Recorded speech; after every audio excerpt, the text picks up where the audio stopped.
मोहतरम नाजरीन, हमारे मुल्क का ये अलमिया रहा है कि करप्शन जैसी लानत नस्ल दर नस्ल इस मुल्क में दिन ब दिन परवान चढ़ती जा रही है और हमारे मुल्क को इस नासूर ने जड़ों से खोखला कर दिया है। जो भी हुकूमत इस मुल्क में आई उसने मुल्क की तबाही का जिम्मेदार सबका दौरे इक़्तिदार में रहने वालों को ठहराया, लेकिन खुद इक़्तिदार के नशे में चूर होकर खूब अय्याशी की। लेकिन इस मुल्क में रहने वाले 70% नौजवानों के मुस्तकबिल का किसी ने नहीं सोचा। आज हालत ज़ार ये है कि हमारे मुल्क के नौजवान अपने हाथों में डिग्रियां लिए सड़कों पे जलील हो रहे हैं, लेकिन नौकरी नहीं मिलती। अगर नौकरी मिलती भी है तो इंतहाई मामूली उजरत देकर इस्तेसाल किया जाता है।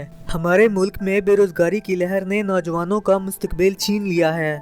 बदकिस्मती की बात तो ये है कि सियासी पार्टियों ने हमेशा नौजवान नस्ल को बेहतर मुस्तकबिल की उम्मीद जताकर अपनी जलसा गाहों को हजूम से तो भर लिया और अपने सियासी मकासद भी हासिल कर लिए, लेकिन बाद में इसी नौजवान नस्ल को जियाला, यूथिया और पटवारी जैसे बुरे अलकाबात इस्तेमाल कर नौजवानों की इज्जत नफ्स को बुरी तरह ठेस पहुँचाई। आज हम जिस मकाम पर मौजूद हैं वो तहसील कोट मुमन ज़िला सरगोदा के नज़दीक महकमा आपाशी का हुज्जन सब डिवीज़न ऑफिस है, जिसके मातहत 5 रेस्ट हाउसेज आते हैं। अंग्रेज़ दौरे हुकूमत में इन क़याम गाहों की तामीर मुसाफिरों के आराम करने और रात गुजारी के लिए की गई, लेकिन 1947 ईस्वी के बाद इन क़याम गाहों को महकमा आपाशी के दफातर के तौर पर इस्तेमाल करना शुरू कर दिया। नाजरीन, आप इस दफ्तर की हालत ज़ार से तो बखूबी आगाह हो चुके होंगे, लेकिन ये बात आपको मज़ीद वर्दा हैरत में डालेगी कि इस ऑफिस का ही करप्शन का करोड़ों रुपए का स्कैंडल सामने आया है।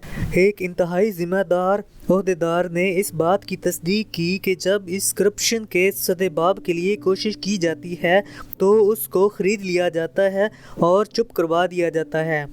SDO साहब, जिनको इस रियासत ने आवाम की खिदमत के लिए मुकर्रर किया, वो महीने में सिर्फ एक बार कुछ लम्हात ही इस दफ्तर को दे पाते हैं। मज़ीद ये कि करप्शन और अपनी कोताहियों को छुपाने के लिए अफसरान दर्जा चहारम के मुलाजमीन को शहरों में बड़ी बड़ी कोठियाँ और नकद अदायगी की भारी रिश्वत भी अदा करते हैं। इस दफ्तर में दर्जा चहारम की 80 तकरीरियाँ खाली हैं, लेकिन हुकूमत इन पर तैनाती नहीं कर रही, जिससे निज़ाम मज़ीद ख़राब होता चला जा रहा है। नाजरीन, आपको ये सुनकर झटका लगेगा कि इसी सब डिवीज़न में राजबा नाला जात की सर्विस के लिए 600 मुलाजमीन को तैनात किया गया है, लेकिन कोई मुलाजम भी अपने फ़राइज़ सर अंजाम नहीं देता और घरों में बैठकर हराम तनख्वाह वसूल करता है। मैं ज़ाती तौर पर एक ऐसे मुलाजिम को जानता हूँ जो हर माह रियासत से तनख्वाह तो वसूल करता है, लेकिन महीने में सिर्फ एक बार अपनी मोटरसाइकिल से सिर्फ नाला का चक्कर लगाता है।